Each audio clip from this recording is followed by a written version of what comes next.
Bienvenidos. Hoy vamos a hablar acerca de las meninges. Siempre que hablamos de meninges, enseguida nos comienzan hablando de las capas. Pero ¿cómo yo llego a las meninges? ¿Qué capas tengo que atravesar para recién poder llegar a las meninges? Obviamente lo más superficial va a ser la piel con su tejido cerebral subcutáneo y luego vamos a acceder a esto, que es la aponeurosis epicraneal. La aponeurosis, que es dependencia de este músculo epicraneal o músculo occipito frontal, porque tiene sus dos componentes, occipital y frontal. Luego que pasamos esta aponeurosis epicraneal, que muchos la van a encontrar como baleas también, vamos a tener debajo el periósteo, que es esta envoltura que está bien adosada al hueso. Después vamos a tener el cráneo, en este caso dice hueso, pero es el cráneo, y ahí, recién ahí, vamos a acceder a las capas meningias.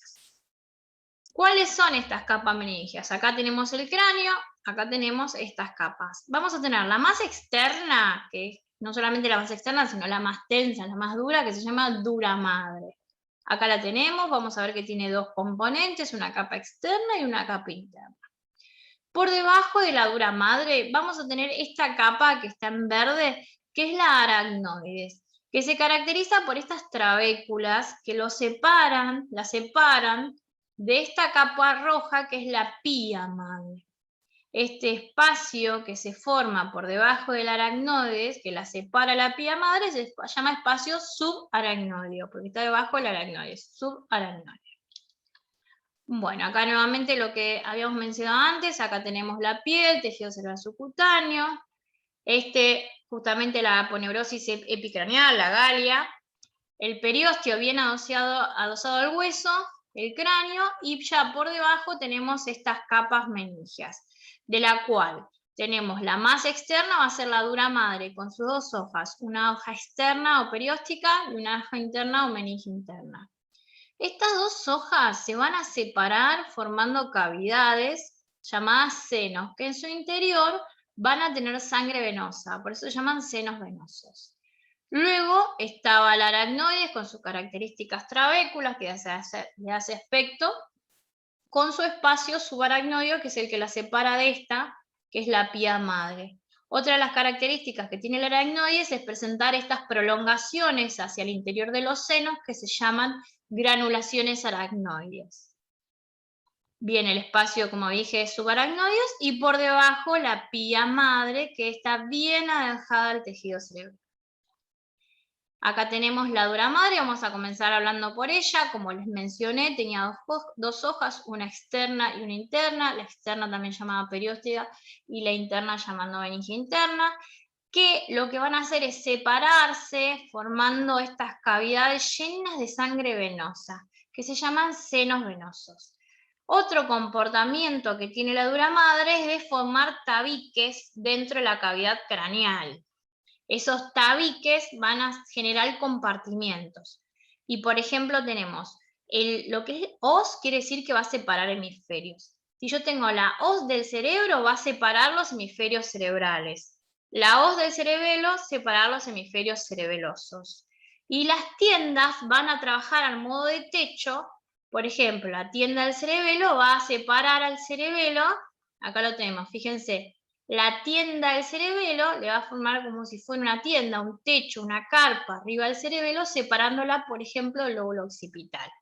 Y la tienda de la hipófisis, apoyada sobre la apófisis clinoide, va a ser lo mismo, si va a ser como un tipo techo arriba de la glándula hipófisis.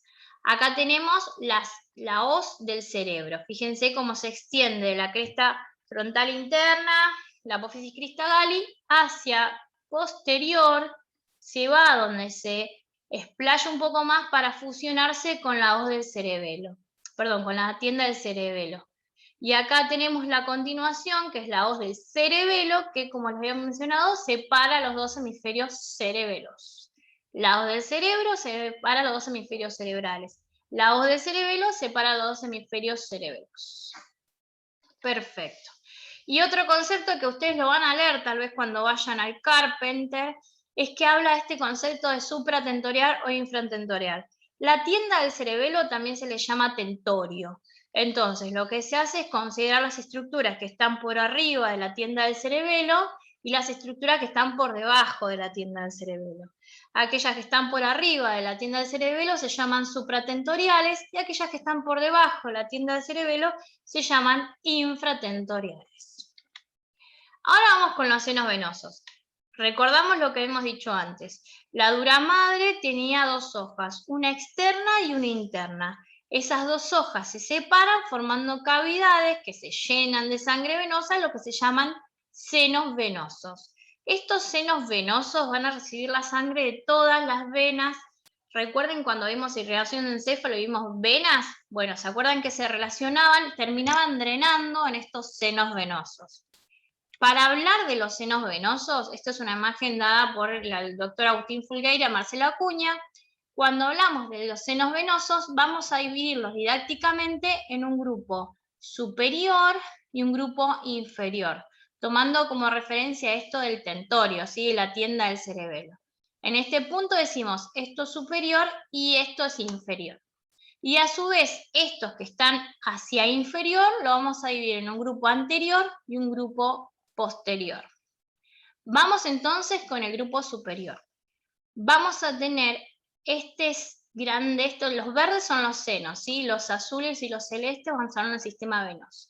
Los senos, este superior se llama seno sagital superior. Seno sagital superior.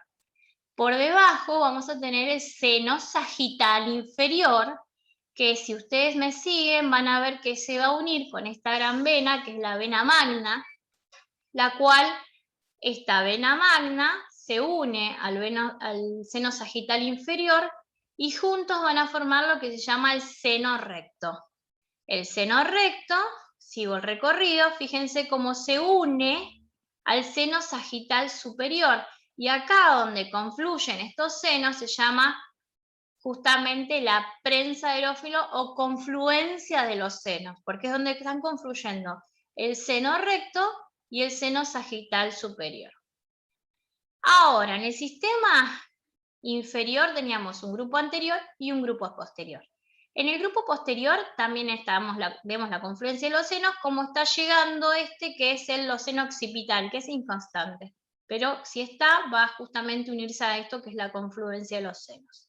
A partir de ahí salen dos prolongaciones, dos senos grandes, que se llaman los senos transversos, de un lado y del otro. Esos senos transversos se continúan como senos sigmoideos, también de un lado y del otro, y luego van a terminar saliendo del cráneo a través de estas estructuras que son la vena yugular interna. El grupo anterior se compone a uno y a otro lado de la silla turca, vamos a tener a los senos cavernosos, que reciben la sangre de toda la región, lo que es la región rostral, y tenemos, en este caso tenemos la vena oftálmica y lo que son los senos esfenoparietales. Van a ayudar, se van a recolectar toda esa sangre venosa y la van a volcar en los senos cavernosos, los cuales se van a terminar comunicando con el otro grupo, el grupo posterior inferior, a través de dos senos. El seno petroso superior y el seno petroso inferior. Este seno petroso superior, que vemos cómo termina drenando en el seno transverso, de un lado y del otro, y este seno petroso inferior, que ya a esta altura es la vena yugular interna, ¿sí? Tanto de un lado como del otro.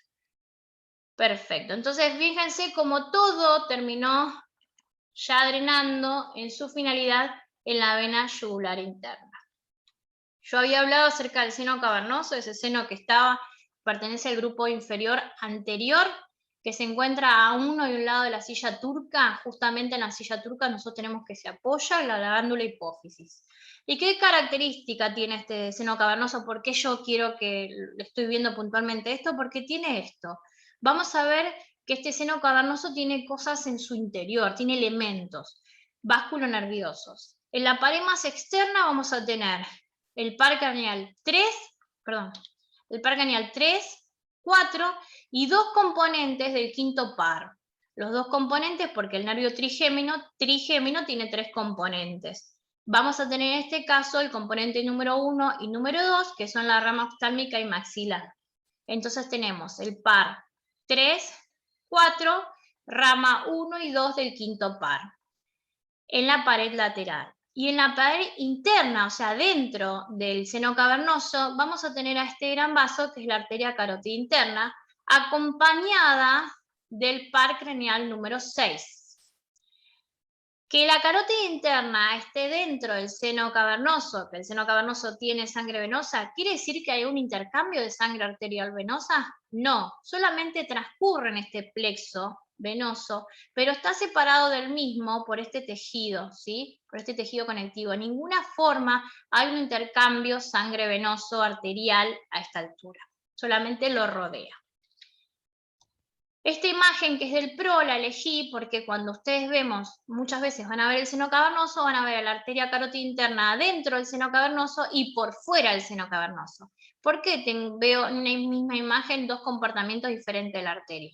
Porque si hacemos memoria, cuando vimos irrigación del encéfalo, yo le dije que la arteria carótida interna tenía 4 porciones. Una porción cervical, una porción petrosa, una porción cavernosa, luego hacía un sifón, emitía la arteria oftálmica y pasaba a llamarse porción cerebral.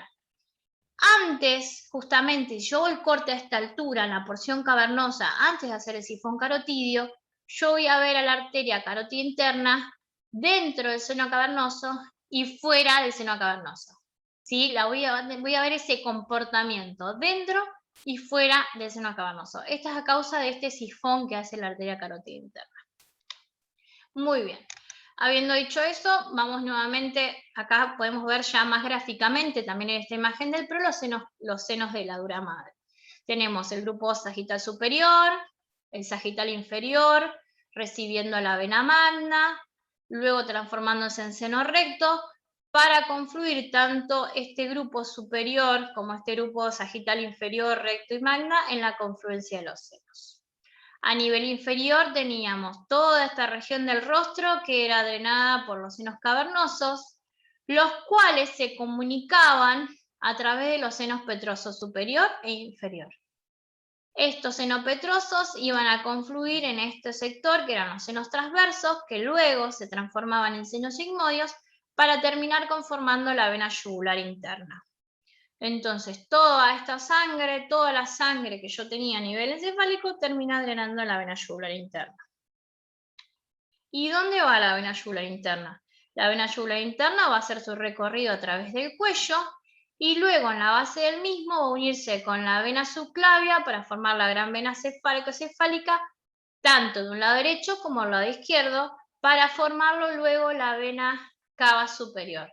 Y así entrar en la aurícula derecha y conformar, por ejemplo, esto que es el sistema mayor. Cuando vimos, ¿se acuerdan los circuitos cardíacos? Hablamos del circuito mayor y menor. Bueno, este es un claro ejemplo. Fíjense cómo nosotros tenemos toda la circulación venosa a nivel encefálico terminó en la vena cava superior. Continuando con las capas meningias, teníamos la aracnoides. La aracnoides era aquella que estaba por debajo de la dura madre, que se caracterizaba por tener extratrabéculas y donde formaba un espacio por debajo de ella que se llama espacio subaracnoideo, donde circula el líquido cefalorraquídeo. Además, tenía como característica presentar estas granulaciones que se proyectan dentro de los senos, que van a ser parte importante luego cuando veamos circulación de líquido cefalorraquídeo.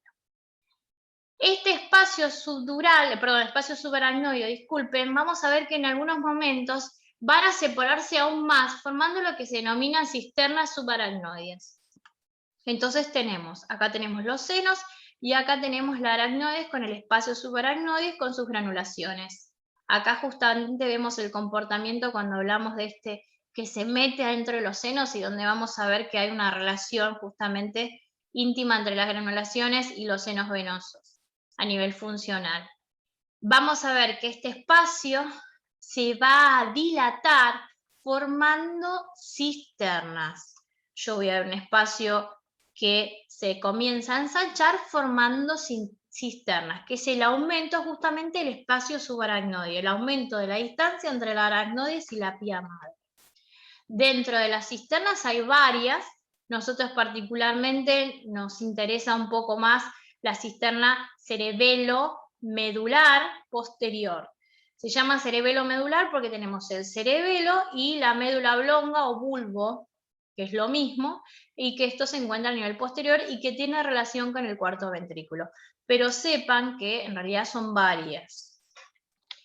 Y la pía madre, ya para finalizar, lo que son pura y exclusivamente las meninges, vamos a ver que es la más profunda de todas, la que continúa con las concavidades y convexidades de lo que es el tejido nervioso, y vamos a tener que no solamente va a cubrir todos los surcos y fisuras, sino que va a cubrir justamente los nacimientos también de los nervios craneales, y vamos a tener unos nervios craneales que van a tener recubrimiento de la pía madre.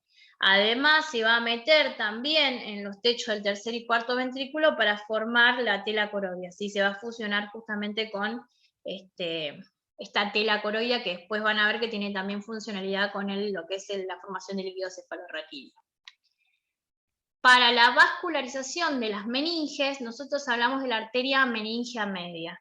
La arteria meningia media se va a encargar de irrigar todas las meninges y se caracteriza por este comportamiento que se llama hojas de higuera, que deja su impronta en cráneo. Cuando vimos el video de cráneo lo nombramos, ¿sí? Está toda esta característica de hojas de higuera, y que la arteria meningia media es rama de la carótida externa. Yo tengo la arteria carótida externa que va a dar una arteria a su vez que se llama arteria maxilar. Y es esta arteria maxilar la que va a dar dos ramas. La que va a dar la arteria meningia media y la accesoria de la meningia media. Pero es la arteria carótida externa, la arteria maxilar y luego ella la arteria meningia media, ¿sí? Los espacios meningios nosotros tenemos que de arriba de la dura madre se va a llamar espacio epidural, debajo de la dura madre se va a llamar espacio subdural. Despacio del aracnoide, debajo del aracnoide, perdón, se va a llamar espacio subaracnoideo, por ahí teníamos el líquido cefalorraquídeo, y el espacio por debajo de la pía madre se llama espacio subpiar. ¿Y esto por qué lo menciono? Porque puede haber colecciones sanguíneas que se generen en estos espacios. Por ejemplo, aquel que se genera entre la piel y esta aponeurosis, ¿se acuerdan la epicraneal, la galia? Bueno, si está por arriba de la galia se llama sucedáneo, es muy común en neonatología, es bastante común. Y luego tenemos aquel que se va por debajo de la galia, o sea, por debajo de la aponeurosis epicraneal, que se llama subgalial. Y luego tenemos aquel que se va, el que se va por entre el hueso, ¿sí? Y la galia, ahí bien pegadito, se llama cefalotoma, que este es re común, es el que se ve más clínicamente, ¿sí? Bueno, estos tres son deformantes, o sea, yo de afuera lo veo, y veo que algo hay malo, algo malo está pasando, se deforma. Yo veo que el paciente algo tiene, sin necesidad de tener conocimientos médicos, yo veo que el paciente algo tiene. Ahora, ¿qué pasa con estos dos? Estos dos que se dan dentro de lo que es el cráneo. Vamos a tener aquel que se proyecta por arriba de la dura madre, que se llama hematoma epidural, y aquel que se proyecta por debajo. Van a ver, fíjense, yo acá tengo la dura madre, que se proyecta por debajo de la dura madre, se llama hematoma subdural. Estos dos hematomas sí o sí tienen que ser evacuados quirúrgicamente porque sí va a dar clínica y no tienen esto que tienen de ser tan deformantes. Entonces, al no ser tan deformantes, van a generar un daño mucho más profundo porque hay que actuar rápido y no lo vemos tan fácil. Muy bien, respecto a las meninges espinales, tienen exactamente el mismo comportamiento que las meninges cerebrales, con la salvedad que la dura madre solamente va a tener dos hojas. O sea que tenemos la dura madre externa con una hoja, la aracnoides por debajo de esta y más profundamente la pía madre, también en íntima relación con el tejido nervioso. Muchísimas gracias y continuamos con lo que es líquido cefalorraquídeo.